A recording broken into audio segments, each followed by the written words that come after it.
Howdy, y'all. All right. Today we're going to be doing a little work on this right here. This is a 1941 H&R Model 922 9-shot revolver. It's just a good little revolver. It's got the 6-inch barrel on it. It's the longest barrel they made in this model. They made 3 different sizes. This is the longest one. I love this thing.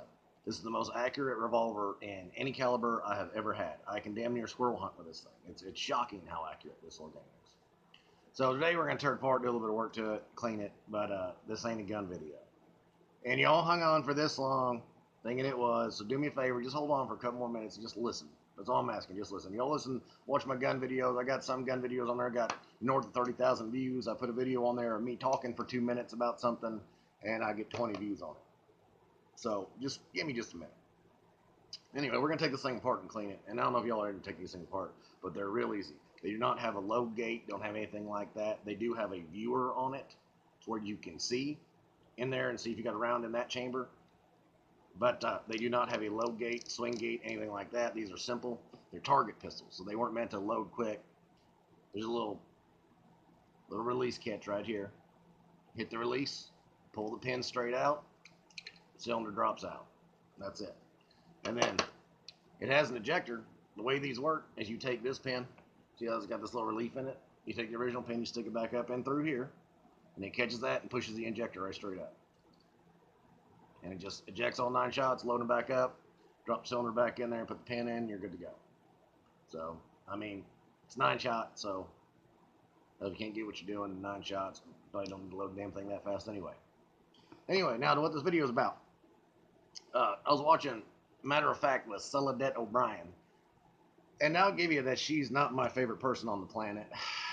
But I do like watching all these left-wing shows because it's important to see where the other side's coming from and know what they have to say. I think that's very important. I think to stand for something, you have to know both sides of it, or else you're ignorant to it. You can't understand your side and your point of view until you understand the opposite end of it, which I think is very important. Okay, so she had on a little segment talking about all of these monuments in the capital of the Confederacy that are still standing. These historical monuments. Presumably the statue of Robert E. Lee, or Jefferson Davis, and Stonewall Jackson were the 3 in particular she's talking about. She had on the mayor there, and she asked him why he decided to leave them standing. That by letting them stand was a slam to the face of any black person in the country, talking about how they are a testament to slavery, racism, and bigotry. That is absolutely not true. In 1861, 6% of Southerners, I mean 6% of Southerners owned slaves. What was the other 94% fighting for if you think the Civil War was over slavery? Now, that's just a simple fact, and that's not exactly some secret. None of this is the secret. Anybody can get online, even though it's getting harder and harder online to get any kind of actual facts. They make these things called books. They've been around a hell of a lot longer than the internet has been, and they have a lot of real good facts in them. If y'all actually want to learn about history and what you think you're arguing about, then I suggest opening up a few of them and really learning. If you're going to argue your side, you need to understand your side. Simple as that. Civil War didn't have a damn thing about slavery. In fact, the slaves weren't freed until 2 years into the Civil War. Civil War was not started because Lincoln freed the slaves and the South had a problem with it and said, screw y'all, we're succeeding and here's a war. That's not what happened. I know that's what a lot of y'all think, but that's not what happened. Lincoln only freed the slaves to have a tactical edge on the South. He thought it would disrupt the South and they could have an edge to come in and they'd be confused and wouldn't know what was going on. Well, it didn't necessarily work out that way, but it got done what he needed to get done. Lincoln himself was quoted as saying if he could end the war without freeing a single slave, he would.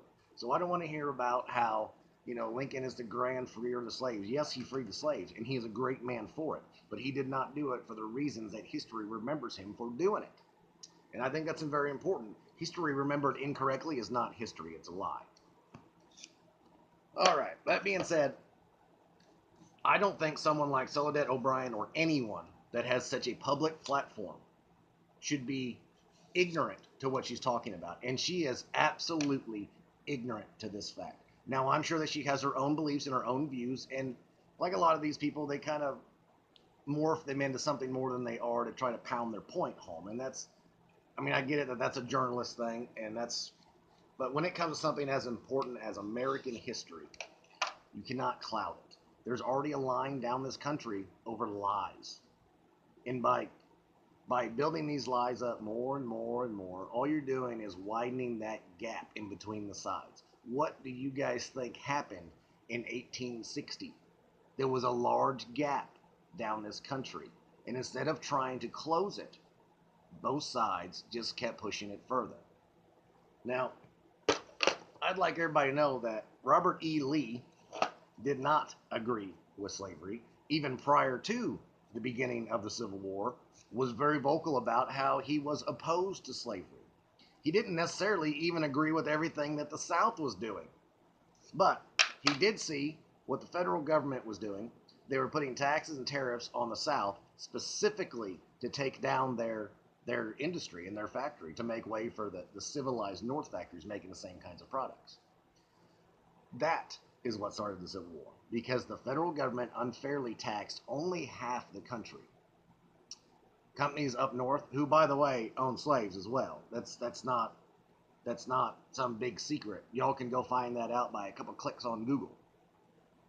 So I don't want to hear about how the North came down, freed all these people that we had tied up in chains. Don't get me wrong, I'm very opposed to slavery, and it needed to end. And Lincoln was a great man for doing it. But he should not be remembered for doing it one way when he had absolutely a different intention of doing it. It had nothing to do with freeing slaves. He freed the slaves and then told them they could not work or own property. So you tell me if he was freeing the slaves because he thought that he was being a good human being and saving other human beings, or if he was just trying to use something as a tactical advantage in war. Anyway, I know this makes me sound like some kind of racist asshole, and I'm sure that's how I'm going to be taken on here, but this stuff gets me so mad. So, just, history, there's no gray area. History is facts. I mean, there's no say, well, this kind of happened or that kind of happened. No, we already know because it happened. We know what happened on one side, we know what happened on the other side, and we know the result of it. And I'm tired of all these people talking about how these damn monuments are a testament to racism and slavery and bigotry when it doesn't have a damn thing to do with that. Now, granted, a lot of these assholes standing around some of these monuments are racists and bigots. Not all of them. And they don't represent me or my beliefs. But the monuments themselves and the people the monuments stand for did not have anything to do with what 90% of this country thinks they did. And it bothers me that people have no intention on learning the real facts and just spew off whatever they've been told on YouTube or online. They hear one person say it, they take that as a fact, and then they go around and they continue that cycle of just lies and shit. Anyway, I realize I'm going off on a little rant here and it's not making a whole lot of sense, but I just watched this thing and I was yelling at my TV. I was so damn mad. Anyway, I appreciate you guys watching my babbling, and I'm very curious to hear what is said or commented on, or even if any comments happen at all, because the last time I had something to say on here, I think I got 27 views, something like that, and no comments, and I thought that was kind of an important deal as well. I've lost the pin here to my revolver. Anyway, and I don't mean all you trolls are going to call me a racist and then ignorant and an idiot. I know that's coming. If anything, I know that's coming. And that's fine, because I know who I am, and I know what I believe, and I know facts. So if you want to call me all these things that I am not, that's fine. That just shows your ignorance, knowing nothing about any of this. You just jump to, you're a racist, you're this, you're that, because that's the go-to thing now. And I'm getting sick and tired of it. I'm getting very sick and tired of it. So please tell me that there are still some good old boys out there like me, just like Don Williams said. Please let me know that I'm not the only one that still understands what the hell happened in 1861. Sorry to put you guys through all this. I realized I went off on a little rant, and 99% of you, if any of you, probably didn't make it to the end. And I don't know. We'll see. Take care, y'all. Good luck.